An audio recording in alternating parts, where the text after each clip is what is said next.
During a recent interview, liberal Fox News commentator Jessica Tarlov gave the inside scoop about whether her MAGA co-hosts are true believers, offered a pro-Biden analysis of the current political landscape, and perhaps most importantly, revealed when she would be returning to give a voice of sanity to the Fox propaganda network. But before we unpack all that, if you end up liking this video and you want to support the channel, please be sure to hit the like, subscribe, and alert bells before you go. All right, friends, we have several clips to look at in this video. As you know, Pondering Politics is effectively the unofficial fan club of Jessica Tarlov, the only consistently reliable, sane voice on the Fox propaganda network, a woman who has the toughest job in mainstream media as far as I'm concerned, because she's basically the token liberal or the token pro-Democrat and pro-democracy voice on the Five, which is otherwise dominated by four openly right-wing MAGA-supporting lunatics, right? And she has to deal with the heckling and the bad faith arguments, and she's outnumbered 4-1 on enemy territory, and she does an incredible job. And she's been on maternity leave for the past few months, and she reveals during this interview when we can expect her back at the Fox Propaganda Network. But before we dive into that, I do want you to hear the inside scoop from Tarlov as she talks to Professor Scott Galloway about whether or not her MAGA co-hosts are true believers. You work with, you work at you work with a conservative network, or what is the vibe when you talk to people off camera? Do they generally believe this is another example of the deep state going after, as a function of Trump derangement syndrome, or this is bad for us? What's the vibe off mic or off camera among conservatives? I think that they actually feel both of those things, and that we're always trying to put people into one box, and it's actually a lot more complex than that. So yes, the deep state is real, and they'll go back and try to relitigate, quote, Russiagate with me, and then I'll get all hot and bothered again about Hillary Clinton, and they'll be like, actually, I don't want to talk to you about this anymore. And then they also understand the fact that this does not help their case. And you can tell that Republicans know that it's a bad thing from the type of panic in the way that they're speaking about him being a convicted felon. They want to raise a ton of money, which they did. We'll see what the actual figures are, but they're reporting $141 million, which is astronomical. They will not say what it will be used for, which I'm always paying attention to. So, okay, you've got all this money now. Are you going to open a field office? And then they're like, actually, maybe we'll just pay Donald Trump's legal fees. So that's where the Democrats still have a huge advantage.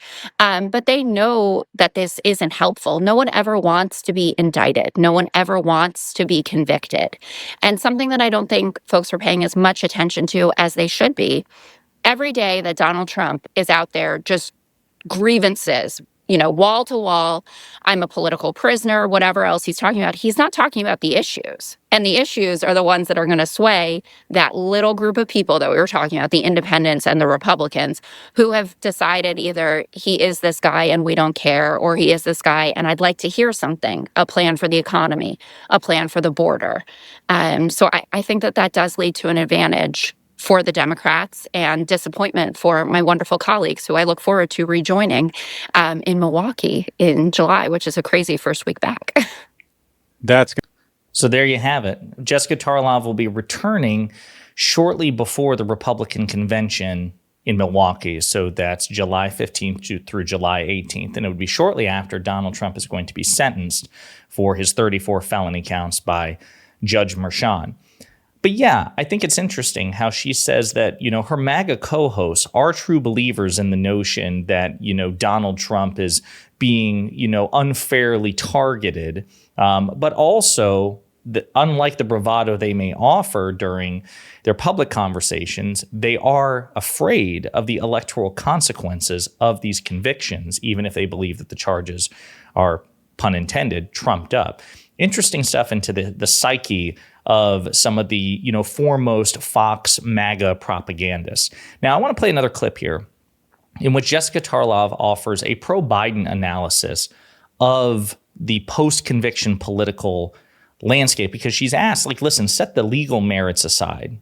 Do you think Donald Trump's convictions are good or bad for those who want to defeat him at the ballot box? And this is what Jessica Tarlov has to say. Just strategically, if you don't want Trump to be president, do you think this helps or hurts us? I think it's going to take a few weeks to a month to understand that. And the polling is really fuzzy at this moment. And some people are just ingesting the information. Some people haven't even paid attention to it yet. And the Biden campaign is still figuring out how they want to approach this. Like, how often do you want to call him Donald Trump? And how often do you want to call him convicted felon Donald Trump? And that's something that the communications people are struggling with as we speak. But I actually am less pessimistic about it than you are. And the reason for that is that I only care about a small subset of voters.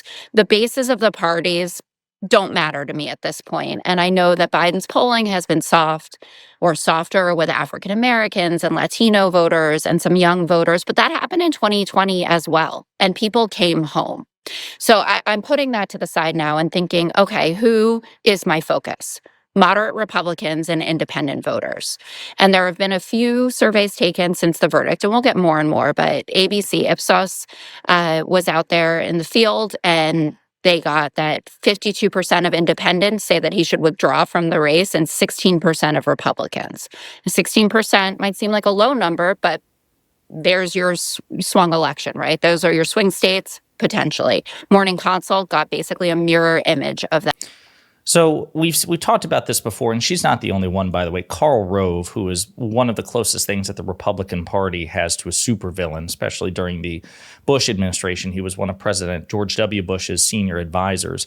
He was saying the same thing just prior to Donald Trump's conviction. Like, listen, Donald Trump cannot afford to lose anybody. Generally speaking, he accrues fewer votes. He lost the popular vote to Secretary Clinton in 2016. He lost the popular vote by about 7 million votes to President Biden in 2020. So whereas, not that this is a good thing, whereas the Democrats can afford to lose a bit given their wider popularity, Donald Trump and the Republicans really can't. They have to min-max and get as many of the votes as humanly possible in order to win. And they would still probably have to bank on the Electoral College to secure a victory. So to Tarlov's point, just a few defections from the Republican base will radically increase the likelihood that Donald Trump loses. And the consensus of the post-conviction polls do back up what she's saying. Axios has a report, or a consensus report from the other day, with the headline saying 2024 polls, Biden gains a hair after Trump conviction. Multiple polls in swing states had shown Trump heading for a clean sweep, but there's early evidence the race tightened after Trump's 34 convictions. 5 national polls conducted after Trump's conviction showed the race either unchanged or moving slightly in Biden's direction.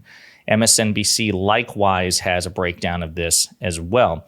And this new poll should give Biden some much-needed encouragement. Trump's guilty verdict is flipping the exact demographic that Joe Biden's reelection campaign most needs to reach. I'll also say, again, I know I read the comments. I understand that a lot of people in my audience get really upset when I talk about the polling. I'm going to continue to talk about the polling. I refuse to throw the baby out with the bathwater. In most instances, the issue with the so-called inaccurate polling in the past has been with the analysis and interpretation of the polls. The post-mortem on the polls reflects that they were relatively accurate during 2023 and yes, even 2022. But we're also 5 months out from the election.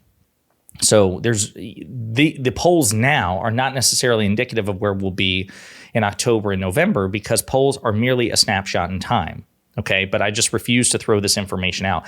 Every Democrat, I promise you, President Biden's reelection campaign, as confident as they project themselves to be, they read these damn polls every day. They are not going, we're going to ignore the polls, forget about the polls.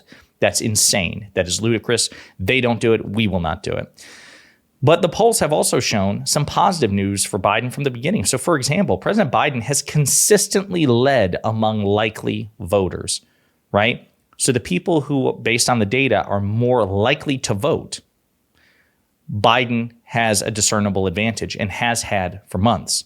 The same thing with more engaged voters. So people who are aware of what's going on, who follow the news, who are aware of what Joe Biden and Donald Trump have done and not done, they are also more inclined to vote for Biden. Trump's real advantages are from less engaged voters and people who get their information from social media, right? And not properly conventionally vetted sources.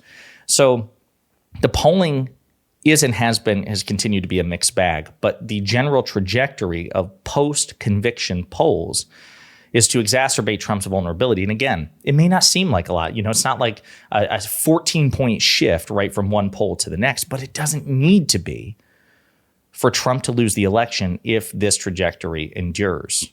So interesting stuff. It's great optimism from Jessica Tarlov. And to a cynic like me, I need as much optimism as possible. And again, perhaps even the best news of all, she will be returning to her post, fact-checking and bringing some sanity to the Fox propaganda network during the Republican primary convention in Milwaukee in July 15th to July 18th, right after Donald Trump's first sentencing hearing. Great news all the way around. Let me know what you think in the comments.